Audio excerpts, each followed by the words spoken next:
وہ قیامت جس کا آنا طے ہے، وہ قیامت جو سب کو ہلا دے گی، برا ہو یا نیک، خاص ہو یا عام، بوڑھا ہو یا جوان، شادی شدہ ہو یا کنوارا، انجینئر ہو یا مزدور، کافر ہو یا مسلم، فرعون ہو یا ولی، سب کو موت کا مزہ چکھنا ہے، قیامت کا ہولناک منظر دیکھنا ہے۔ اللہ پاک ہم سب کی بخشش فرمائے، آمین۔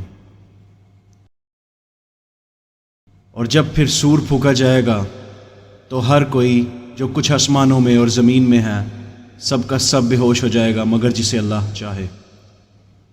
یہ وہ سور ہے جو روح عرض پہ لوگ ہیں، آسمانوں میں فرشتے آباد ہیں، سب کو موت آ جانی ہے سوائے جسے اللہ چاہے۔ پھر سور دوبارہ سے پھونکا جائے گا اور سب کے سب لوگ دوبارہ زندہ ہو جائیں گے اور ایک دوسرے کو دیکھنے لگ جائیں گے اور انتظار کریں گے کہ اب کیا ہونا ہے۔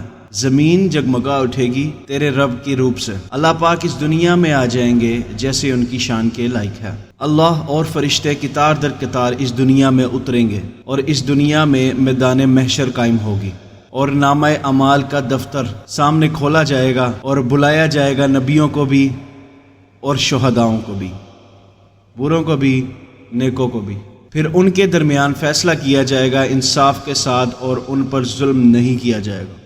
جس طرح اس دنیا میں اگر کوئی اچھا انسان ہے اور اس نے سادگی کی زندگی گزاری ہے اللہ کی خاطر، تو ایسا نہیں ہوگا کہ وہاں پہ بھی جا کے وہ سادگی کی زندگی ہی گزارے گا۔ یا ایک برا انسان ہے، اس نے ساری زندگی عیاشی کی، بہت پیسہ کمایا، لڑکیاں، زنا، شراب، سارا کچھ کیا، اور ادھر جا کے بھی ایسا ہوگا نہیں۔ آپ بھی جانتے ہیں کہ ادھر جا کے جو اس کا اعمال ہوگا اس کا بدلہ اس کو دیا جائے گا۔ تو ہر جان کو وہاں کچھ بدلہ دیا جائے گا جو اس نے دنیا میں اعمال کیے ہیں، اور اللہ خوب جانتا ہے جو کچھ وہ دنیا میں کرتے تھے۔ قیامت والے دن دوزخیوں کو، کافروں کو، بات نہ ماننے والوں کو ہانکا جائے گا دوزخ کی طرف گروہ در گروہ۔ جب کہ وہ دوزخ کے پاس آئیں گے تو دوزخ کے دروازے ان کے لیے کھول دیے جائیں گے۔ پھر دروازے پر دوزخ کا خزانچی بولے گا، تمہارے پاس کوئی نبی نہیں آیا تھا کیا جو تمہارے رب کی آیت تم پر تلاوت کرتے اور آج کے دن کی ملاقات سے ڈراتے؟ اور دوزخی کہیں گے، ہاں کیوں نہیں آیا تھا، لیکن اب کیا ہو سکتا ہے، جو بات نہیں مان سکتے تھے اپنے پیغمبروں کی، ان پر اللہ کا عذاب تو آ کر رہنا تھا۔ ہم نے دنیا میں بات نہیں مانی، ہمارا یہ انجام ہو کر ہی رہنا تھا۔ کہا جائے گا، کھولو دوزخ کے دروازے اور ڈالو ان کو اندر ہمیشہ کے لیے، اور کیا ہی برا ٹھکانہ ہے تکبر کرنے والوں کا۔ اہل جنت کو بھی گروہ در گروہ جنت کی طرف لے کے جایا جائے گا، یہاں تک کہ وہ جنت کے دروازے تک پہنچ جائیں گے تو جنت کے دروازے پہلے سے ہی کھلے ہوں گے۔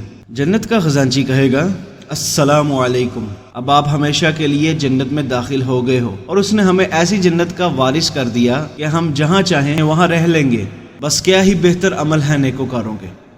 تم دیکھو گے اس دن کہ فرشتے اللہ کے عرش کے گرد گھیرا ڈالے ہوئے ہوں گے اور ان کے درمیان فیصلہ کیا جائے گا حق کے ساتھ، اور ہر طرف سے یہ صدا آ رہی ہوگی، الحمدللہ رب العالمین۔ یہ یاد رکھیے گا دوستو، قیامت کا ہولناک منظر ہمیں صرف اتنا ہی بتایا گیا ہے جتنا قرآن و حدیث سے ملتا ہے۔ نہ جانے ادھر کیا کیا ہوگا۔ حاملہ عورتیں اپنے بچہ گرا دیں گی اس خوف سے، جب دوبارہ سور پھونکا جائے گا اور زندہ کیا جائے گا، لوگ انتظار کریں گے اپنے رب کا کہ حساب کتاب شروع ہو۔ اتنا خطرناک منظر ہوگا کہ لوگ ڈر کے مارے، وہ لوگ جو دنیا میں بدکار تھے یا ڈس بلیورز، ڈر کے مارے کہ سانس بھی نہیں لے پائیں گے، سانس بھی ان کا کھینچا ہوا ہوگا کہ کہیں اللہ تعالیٰ کو اس کی آواز نہ آ جائے۔ ڈر، خوف، پچھتاوا، لیکن تب کوئی فائدہ نہیں ہو، فیصلہ ہو چکا ہو۔ پل صراط، جب لوگ پل صراط سے گزریں گے، کچھ لوگ روشنی کی رفتار سے گزریں گے، کچھ لوگ ہوا کی رفتار سے کہہ لو، کچھ لوگ گھوڑے کی رفتار سے، کچھ لوگ دوڑ کر، کچھ لوگ پیدل چل کر، کچھ لوگ کرولنگ کر کے، اور اس کے بعد کچھ لوگ جو گھسیٹ کے چلیں گے، اور وہ پل ان کو کھینچ کے باہر گرانے کی کوشش کرے گا، اس میں کانٹے لگے ہوں گے۔ بس آپ یہ دیکھیں کہ وہ پل ایک بال سے بھی زیادہ باریک ہوگا، تلوار کی دھار سے بھی زیادہ باریک۔ اس کے بعد قیامت کے دن ہر کسی کا نامہ اعمال اس کے سامنے کھولا جائے گا۔ وہ پوچھے گئے نماز کا سب سے پہلا سوال، تو کیا جواب دو گے؟ کہ ہم مسلمان تھے لیکن ہم نماز نہیں پڑھتے تھے، یا ہم تیری نبی کی امت سے تھے تو ہمیں بخش دیا جائے گا؟ ایسا نہیں ہے دوستوں۔ اللہ تعالیٰ نے قرآن مجید میں فرمایا ہے، نماز قائم کرنا، دیکھنا مشرکوں میں سے نہ ہو جانا۔ اور مشرک وہ لوگ ہوتے ہیں جو اللہ تعالیٰ کے علاوہ کسی اور کو پوچھتے ہیں اور ڈس بلیورز یا کافر ہوتے ہیں۔ کیا زیادتی ہوگی کہ آپ مسلم تھے لیکن نماز نہیں تھے پڑھتے؟ تو پہلے سوال کا جواب تو دینا سیکھ لو یار۔ اللہ تعالیٰ آپ کو ہم سب کو 5 وقت کے نمازی بنائے، آمین۔ اس عمل کے اندر جو انسان کی سچویشن ہوگی وہ کپ کپاتا، ڈرا سہما اپنے اللہ کے سامنے کھڑا ہوگا۔ ایک بندے کے پاس ایک نیکی رہ جائے گی اپنا حساب کتاب دیتے دیتے، دوسرے کے پاس ایک نیکی ہی اس کو چاہیے ہوگی جنت میں جانے کے لیے۔ وہ دوست ایک دوسرے کو کہیں گے، جو دوزخ میں جا رہا ہوگا وہ کہے گا تو میرے سے ایک نیکی لے لے، جنت میں چلا جا۔ تو اللہ تعالیٰ فرمائیں گے کہ تو نے اس کو ایک نیکی کیوں دی؟ تو وہ کہے گا کہ یا اللہ میں ویسے بھی دوزخ میں جا رہا ہوں، جہنم میں جا رہا ہوں، تو اس چلے میرا دوست جنت میں چلا جائے گا۔ تو اللہ تعالیٰ کہیں گے اتنا مہربان ہے تو سوچ تیرا رب کتنا مہربان ہے، میرے سے زیادہ مہربان کوئی نہیں، جا تو بھی جنت میں جا۔ الحمدللہ چھوٹی چھوٹی بات سے آپ کا جنت کا دوزخ کا فیصلہ ہو سکتا ہے۔ تو میرے بھائیوں کسی کا دل نہ توڑا کرو، کسی کا دل نہ دکھائے، اور جس طرح اپنے رب کو غمان کرو گے، خود کا غمان رکھو گے، آگے بھی انشاءاللہ وہی ملے گا۔ تو اچھا غمان رکھیں اور اچھے نیک کام کریں۔ دوزخ کے اندر آپ کو پھوہر کا درخت ملے گا، کانٹے دار کھانا ہوگا، اور پانی ایسا ہوگا جو آپ کی آنتریاں تک چیر دے گا۔